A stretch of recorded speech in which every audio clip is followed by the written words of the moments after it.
On the second Sunday of May, while other mothers were unwrapping bath soaps and scribbled cards, I stood in my kitchen barefoot, scraping burnt rice from the bottom of a pan.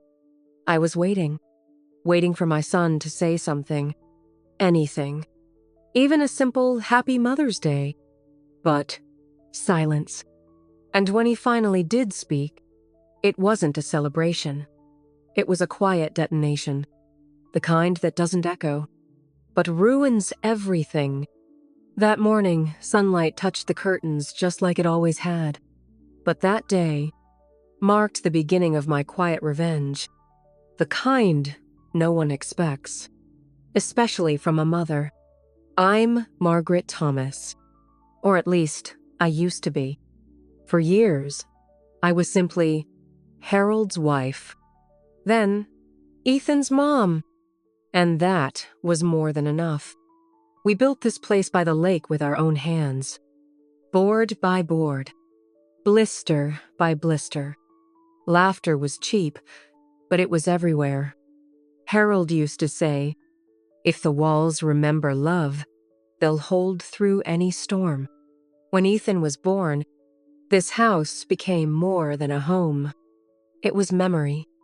I rocked him through colic nights on that old creaking swing. I patched his knees with kisses. I kept his drawings on the fridge, all of them, even the ugly ones. When Harold got sick fast, then slow, then gone, I stayed, held it all together with quiet strength. I paid bills, fixed leaks, fed the chickens. I did it all, not because I had to, but because I believed one day Ethan would come home. Not just his body, his heart too. I woke up early, warmed the cinnamon rolls he used to beg for as a child, set his favorite mug beside a small flower I picked from the garden. He arrived late. Clara walked in first, mid-call, her voice louder than the room. The kids didn't even look up. They just shoved past me, arguing about screen time. No hugs, no cards, no Happy Mother's Day. Just Ethan, dropping his keys on the counter. "You didn't have to cook, Mom. We're heading to lunch with Clara's parents anyway." I smiled, nodded, pretended I didn't feel it. On the second Sunday of May, while other mothers unwrapped candles and handmade cards, I stood in my kitchen barefoot, scraping burnt rice from the bottom of a pan, waiting, not for a gift, just a sentence. Any sentence. Even a simple Happy Mother's Day would have been enough. But my son said nothing, and when he finally did speak, his words didn't celebrate me. They buried me. That morning, with the sunlight falling soft on the table, I had no idea I was already writing the first line of my quiet revenge story, the kind no one sees coming, especially from a woman like me. I was Margaret, wife of Harold, mother of Ethan, and for a long time that was enough. We built this place by the lake with our own hands. No shortcuts, just nails, hope, and a lot of duct tape. Money was tight, but love, it was everywhere. Harold once told me, "If the walls remember love, they'll never rot." And this house it remembered. Ethan's first bike ride. Our first burnt Thanksgiving turkey. The nights Harold made shadow puppets to make him laugh. When Harold got sick, fast, then slow, then gone. I stayed, held everything together with casseroles and quiet. I didn't ask for help. Not when the roof leaked.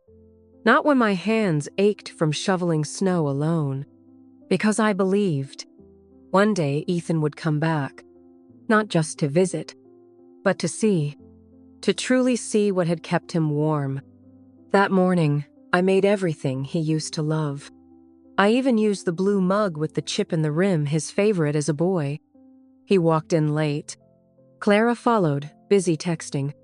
The grandkids rushed in, already fighting over tablets.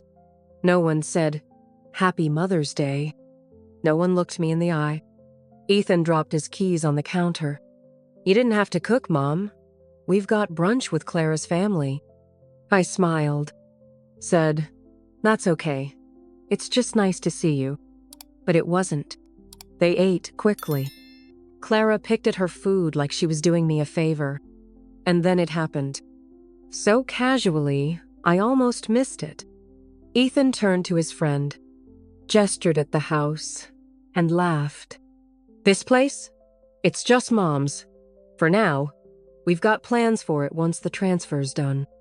I froze, not even from shock, but something colder. He kept going. "I mean, let's be honest. Mom can't really handle all this anymore. She's done her part. Done her part." As if I was a chapter that had already ended. As if I was a ghost sitting in her own story. After they left, I cleaned the dishes no one thanked me for, wrapped up food no one touched, watched them drive away without a single backward glance. That's when it started. The quiet unraveling. It doesn't happen all at once. No, it's a slow fade. First, Ethan stopped answering calls right away. Then his texts became shorter, colder. A week later, Clara messaged about renovating the backlot for a guest house. Said it'd be great for influencers. No one asked what I thought. A few days after that, I saw a man in khakis walking the property with Ethan, clipboard in hand, pointing at trees like they were problems, not memories. Ethan didn't even come inside. That night, I asked him, "Are you planning something with the house, sweetheart?" He didn't look up from his phone. "It's time we modernized, Mom. Dad always wanted this place to evolve." But what he meant was, "You're no longer part of this evolution." At my granddaughter's birthday, I brought her a quilt I'd spent 2 months sewing. Every patch told a story. A corner from Ethan's baby blanket, a piece of Harold's old flannel shirt, the apron I wore every Christmas morning. She opened it, blinked, then turned back to her new unicorn toy. Clara smiled thinly. "It's beautiful. We'll find a spot for it, eventually." Then she added, "She's more into glow-in-the-dark stuff these days." I held that quilt the entire party. No one noticed. Later in the car, I cried. Not because they didn't like it, but because they didn't see it. They didn't see me. Not as cruel, but as invisible. One morning, I climbed into the attic looking for an old cookbook. Instead, I found the fireproof folder Harold always kept hidden. Inside it, the deed, still in my name. Only mine. For all Ethan's talk about future plans and what Dad would have wanted, he never even asked who owned the house. He just assumed. That's when I heard Harold's voice, not in a ghostly way, but in my memory. "If you ever feel like you're being written out, Maggie, remember, you helped write this story too." I stared at that paper, and something shifted, a stillness before a storm. I didn't argue, didn't fight, didn't post any updates. I called a lawyer from the next county. "No signs, no drama," I said. "Just make it clean." 3 weeks later, the house sold to a couple who loved the lake and promised to keep the porch swing. That was enough. I didn't tell Ethan, not out of spite, but clarity. Because if he'd been paying attention, he would have known it was never his.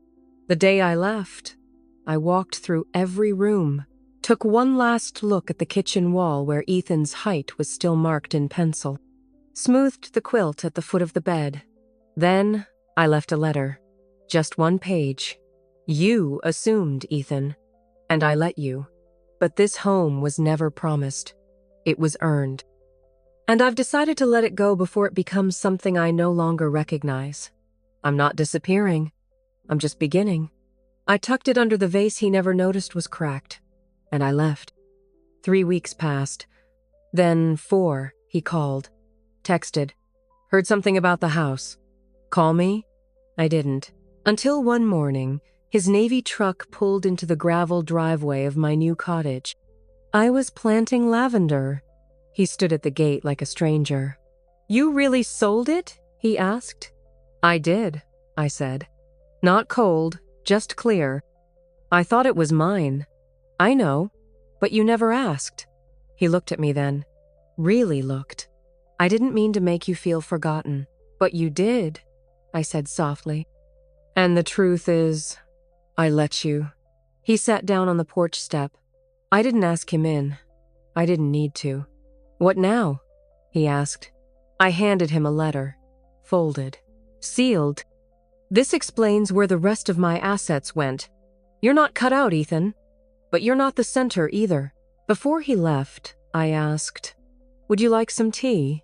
He looked surprised, still waiting for bitterness. "I'm not angry," I said. "I'm just careful now." We drank in silence. He left.